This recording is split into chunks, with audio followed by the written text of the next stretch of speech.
Hi, I'm Scott Miller. Welcome to my Top Performance blog. I have the honor and pleasure today of speaking with a person I'd like to call not only a colleague, but a friend, Dr. Rob Brockman. Hey, Rob. G'day, Scott. How are you, mate? I'm good. I'm good. Rob, this whole conversation that we're having today started because you and I were puzzling over how psychotherapy models or approaches become popular in certain areas and at certain times and not in others. Yep, totally. And one of those is an approach that is quite popular where you are and which you happen to be not only an expert practitioner, but a teacher, and that's schema therapy. That's right. I've been teaching schema therapy now we're going on about 8 years. Something, of course, happened during COVID, and I guess you and I are sitting here musing over, gee, everything's changing. And of course, we did what everybody did, which was to jump online and try to continue doing trainings and things. But whether it's live or whether it's online, something that's really jumped out at us is that with this particular therapy, so schema therapy, it's popular pretty much everywhere on the planet except for the United States. Maybe we have something wrong with our schemas here. Maybe. Yeah, so this is a part of we're just sort of thinking, wow, and it's very surprising in a way because, of course, Americans, they do clearly have a culture for psychotherapy. All right, this is not new stuff. The model originated out of the United States. It originated out of New York with its founder, Jeffrey Young. So it's just a kind of curious artifact that we're running around Australia and New Zealand and even Europe and Asia doing these trainings. And we get sort of very little traction in the United States. So it's very, very surprising. Yeah. And so it led us to sort of consider what are those predictors of a therapy model taking off in terms of dissemination. Yeah, and maybe it would be useful just to say a few words about what is at the core of schema therapy. What's it all about, Rob? Yeah, so schema therapy is probably best thought of as an extension of cognitive behavioral therapy. That's the first thing. So Right. it originated from, it was born out of CBT. Jeffrey Young used to work with Aaron Beck in the Beck Institute, and in particular started extending the model for clients you might think of as having personality disorders. The founder works with another founder of cognitive therapy techniques, Aaron Beck, and suddenly something starts to happen, and that is he gets a new idea. And that means that something in the original founder's ideas isn't fully explicated or applied or investigated, and they develop a new technique. And this seems to be a pattern that goes all the way back to the history of our field. So Freud, often considered, although I think incorrectly, the grandparent of modern psychotherapy.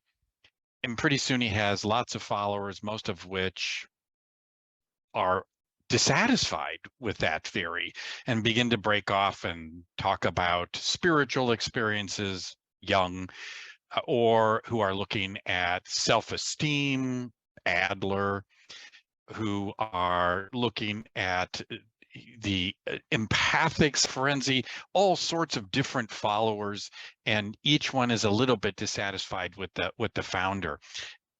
It's a curious phenomenon that happens over and over again. And I wonder if it's somehow related to your original question, which is it's popular in Australia, not so popular. It's not to say that there aren't any schema therapists in the United States. Clearly they are. I shouldn't say that. But I would say that EMDR and emotion-focused therapy probably trumps schema therapy, at least if I look through the latest continuing education catalog of that's come to my house. On top of those techniques, it adds a couple of important elements, probably 3 important elements.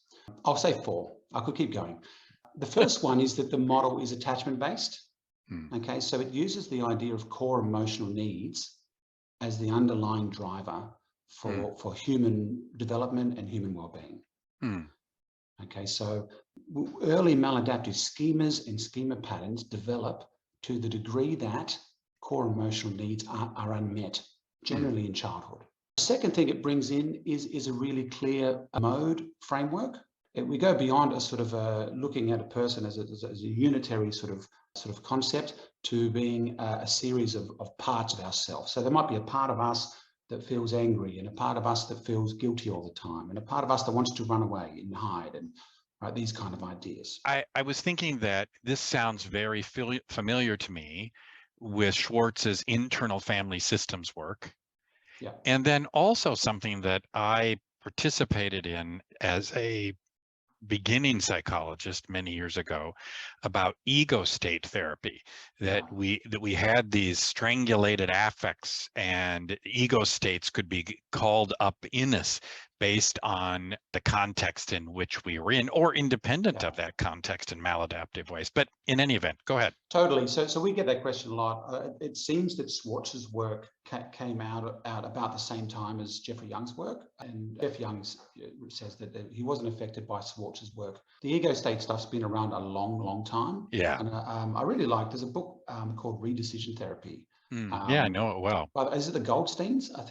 And that book reads, when I read it, it reads like a schema therapy book. I know exactly what they're talking about. They're talking about its parts and, you know, the inner critic and all these things.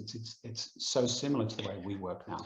The other two elements that we add to regular CBT, all right, one of them is the therapy relationship. We frame the therapy relationship as such within what we call a limited reparenting relationship. What that means is we want to try as much as we can within a therapy relationship to start to activate and meet some of the needs that the clients might have missed out on growing up. Okay. The last thing we add in is something we call experiential techniques. We're adding techniques that go beyond a sort of purely a cognitive activation, and we're trying to get a change on an emotional level. We call these corrective emotional experiences in schema. Okay, that's the spiel, Scott. And so coming back to this original question about why is our field the way it is? Why is it that we tend to evolve and change? It seems a lot to do with personalities. Does it have to do with culture? And this is what we were talking about in general. Well, it just strikes me that if you walk into a treatment center or an office here in Australia, you're quite likely to be offered schema therapy. If you do the same thing where you're from in Chicago, you're very likely to get something completely different. There seem to be these trends in the field, and I'm sure that 10 years from now, they'll be different. And here we're all supposed to be trading and interested in the same discipline, psychotherapy, and yet we're balkanized into all of these different treatment modalities by the graduate program we went to, and now, at least from our conversations, by the country that we live in. Absolutely. So I guess this is where we got to, and thinking about what are those factors? It seems to me maybe that there's a cultural element involved here that I can't quite put my finger on. It's not surprising to me that during the Cold War, we were interested in strategic therapy, that as the literacy level of people in general in our culture increased, we were interested in cognitive therapy, that during the Industrial Revolution, we were interested in behavioral therapies. And in the United States, at least, I will tell you, people feel traumatized by their circumstance, by how they're treated by others, by what culture they're a part of. This is a big topic and theme here.